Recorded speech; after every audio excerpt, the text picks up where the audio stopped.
693, Andrew Mclaren. As I live and breathe that broth of a boy, Melbourne's lost, Perth's gain. Nick Hayes, good morning to you. I need to sign you as my agent, Mr. McLaren. Well, it was a tragic moment when you caught that train west with your family. I remember there were quite a posse of us. Victoria got a lot smarter. West Australia just got a little dumber. No, not at all. The very opposite. Nick, how are you? Good this evening, good this morning. It's been a big week in media. It has, as always, and Ian Thorpe, of course, has been the centre of much media attention, Nick. He has. And look, you know what? I go back to the days of the 2000 Olympics in Sydney when he was getting up and swimming, and I just sit there and he had the whole country sitting in the palm of his hand. And I tell you what, there was a big audience on Sunday night watching that show. They already knew what was coming. They already knew that the announcement had been made that he was officially coming out and saying, look, I'm gay. I'm a gay man. But what was really interesting with that Channel 10 program was the fact that his fight and battle with depression, and also, too, I guess the issue that he had that as a 16-year-old boy being asked, what is your sexuality? I think it's a question that should just never be asked of a 16-year-old. In fact, to be honest, I don't think it's a question that should be asked of anyone, really. I agree. I think this is one of the real downsides of celebrity is you instantly come under too much scrutiny as far as what your sex life is like. If it's yours and you keep it private, that's how it should stay. Yeah, and look, I mean, it's been an amazing 24, 48 hours there for him. A couple of interesting bits there, Andrew, is that it cost Channel 10 $500,000 to put on. So that was what the cost of, and a pretty good investment by Channel 10. They didn't quite win the ratings for the night, but they did very well. Channel 10, as we've discussed on many occasions, don't tend to rate very highly across all boards, all forums of shows that they have, whether it be Monday, Tuesday, Wednesday, Thursday, Friday, Saturday, Sunday. But they've done well that night. They just had over an hour and a half, just short of 1 million viewers. And I think also, too, if you were to take into account the other media coverage right across the newspapers leading up to it, also, too, the radio coverage that was leading into the show, it was a big night for Channel 10. They will be celebrating from that. There's no doubt about it. The other interesting thing, and I don't think it's that well known, is that Ian Thorpe and the great, and I refer to him as the great Sir Michael Parkinson, also share the same manager. Oh, that's interesting. I did not know that. No, so that came out in the last 24, 48 hours, but they do share the same manager. So we didn't see a Mike Willesee interviewing an Ian Thorpe. We did see the great Sir Michael Parkinson, and he did come out of retirement for that as well, to go away and do that. So he's probably bought himself a couple of Bentleys with it. Yes, indeed. And done very well. But a couple of questions to you, Nick. Channel 10, they'll be, as you say, popping the champagne corks with the ratings of it. And how are they going to go, do you foresee, with the Commonwealth Games? Because Ian Thorpe is going to be part of the Channel 10 team covering the Commonwealth Games. Do you think they're going to be a ratings grabber, or they are games, especially, Olympics and Commonwealth Games, too dependent on Australians winning a lot of medals to get good ratings? Look, if there's anything that we're going to win a lot of medals at this Commonwealth Games. I mean, they might as well call it the Australia Games, as far as I'm concerned. Commonwealth Games, we are very, very popular. We're winning a lot of the track and field. We're winning a lot of the swimming, and also you know that track and field, and traditionally in the Olympics, we might come away with 1 or 2 gold. There, we will win a lot of them. Look, the real big thing here, there's no doubt that having Ian Thorpe and having that big 1 hour and a half interview on Channel 10, promoting the Commonwealth Games right through, knowing full well that he is a big part of the commentary team, would have been very good for raising the profile of what's going to be coming up in Glasgow and then eventually over to the Gold Coast, which will be great. But the whole thing, I think, as far as a ratings grabber there for 10, they were heavily promoting their Family Feud program. They were heavily promoting others that were coming through. MasterChef did well coming out of that program. But I think as far as a ratings winner for the Commonwealth Games, their biggest issue that they're going to be facing is the time difference. And this is what I'm getting at. I mean, most of the real events are going to happen in very inaccessible times for most Australians. Correct. But look, it's not like this is the first time. The ABC have done this very well in the past, where they've managed to go away, have the events, but be able to replay them during the prime time hours and making sure that they're getting the attention of the Australian public. For instance, it won't be strange to see some replays of finals between 5 and 8 o'clock, 5 and 9 o'clock at night, to just go back and watch some of the highlights. I think they'll gain a lot of attention there.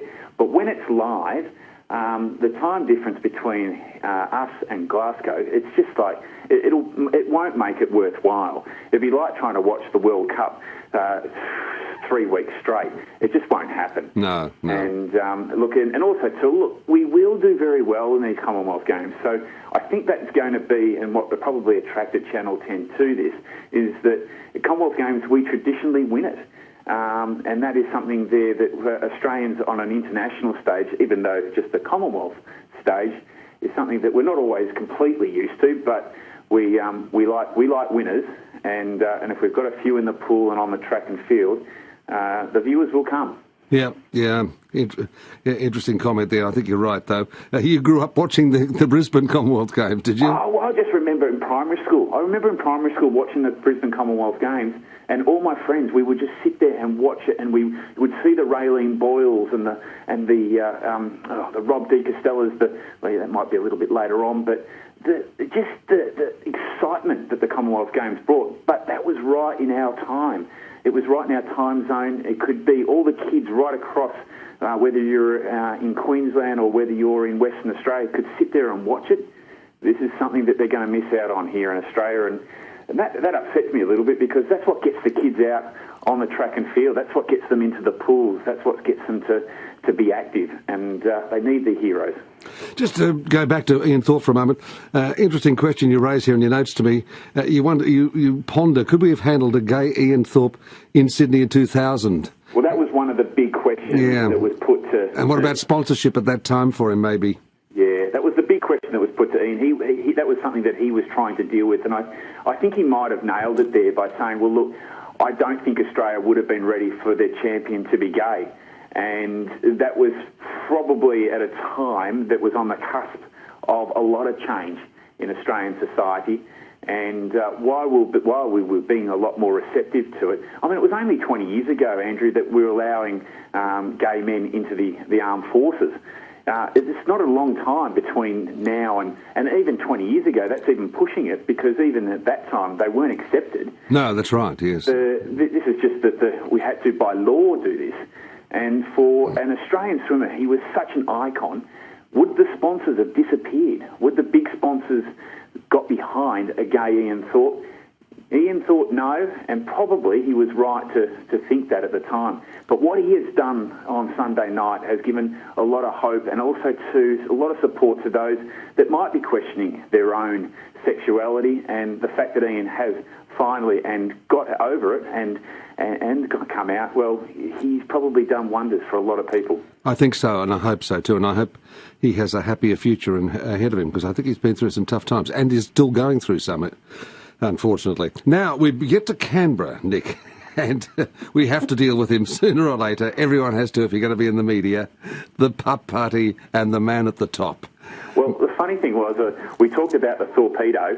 There's a new one going around now, the pupedo. Now, the pupedo has really put the sow and Tony Abbott's, what he was meant to be his biggest week in Australian media. Last week, he was meant to get up on in front of everyone and say, I've repealed the carbon tax. I have come in with my signatory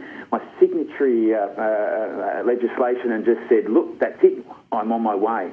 And then at the very last hour, the very last minute, had it turned around on him and embarrassed the Prime Minister, and seen that Clive Palmer and his Palmer United Party have really flexed their muscles and flexed it hard. Look, this will go through. This will go through maybe as early as tomorrow.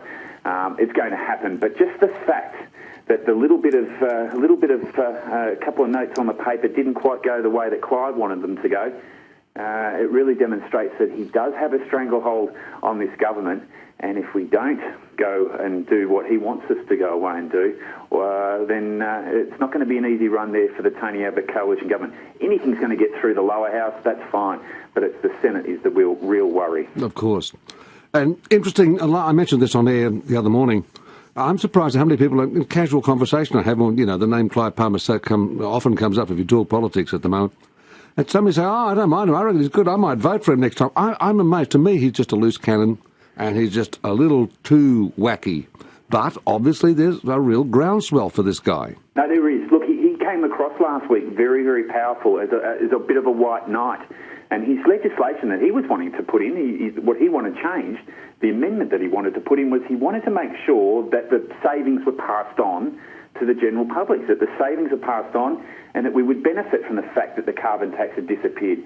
A lot of people warmed to that. They thought it was fantastic. But what they didn't like, and they don't like, and this is where he does walk on a very thin tightrope there, the walking out of an ABC program, the childish behaviour there, and also to the sort of, throwing the dolls out of the bassinet sort of thing. He just really can, and the Australian people are very, very quick to say, hey, pull your head in, start behaving like a politician or start behaving like a responsible person, and let's get on with it. Because the one thing that Tony Abbott's going to suffer from here is that they're not going to blame necessarily Clive Palmer for stopping legislation going through. It's always the government of the day that'll get blamed for this. And, that's true, isn't it? You've got to be very careful. I try to think of historical precedents for the type Clive Palmer is in federal politics, and I've been racking my brains for the last 24 hours or so, and I can only think of maybe, or not really the same, Al Grasby maybe, when he first came in with Whitlam in the early 70s, was something of a maverick MP in the Labor Party. But, gee, there's not too many around like Clive. He is a one in a million, isn't he? Oh, he is. He's probably got 1 in 600 million, but I don't know what it is, but I see a Pauline Hanson about him. Not necessarily because of the views or anything like that. I just see that Pauline, rightly or wrongly, she was a little bit crazy, a little bit out there, but she wanted to make a change. And in a way, Clive is trying to do that. But Clive has he's probably a better comparison to.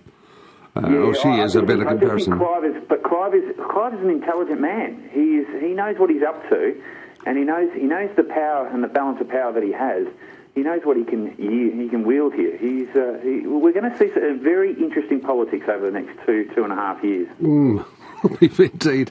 Not exactly how Tony Abbott and Joe Hockey and the rest planned it, I think. No, I think they would have liked to have seen a little bit more of a conservative Senate. But while the party sits there and the motor enthusiasts are doing well, and the only one I can say, Andrew, we can only blame each other. Yeah, I know. This voting below the line or above the line has got us into motor enthusiast party and Jackie Lambie country, hasn't it? Yes. Oh, it's Kingswood country at its best. We're in trouble. Thank you very much, Nick. Good on you, Andrew. Talk next week. Nick Hayes, Talking Media, overnight on 3AW. Bring back Bruce.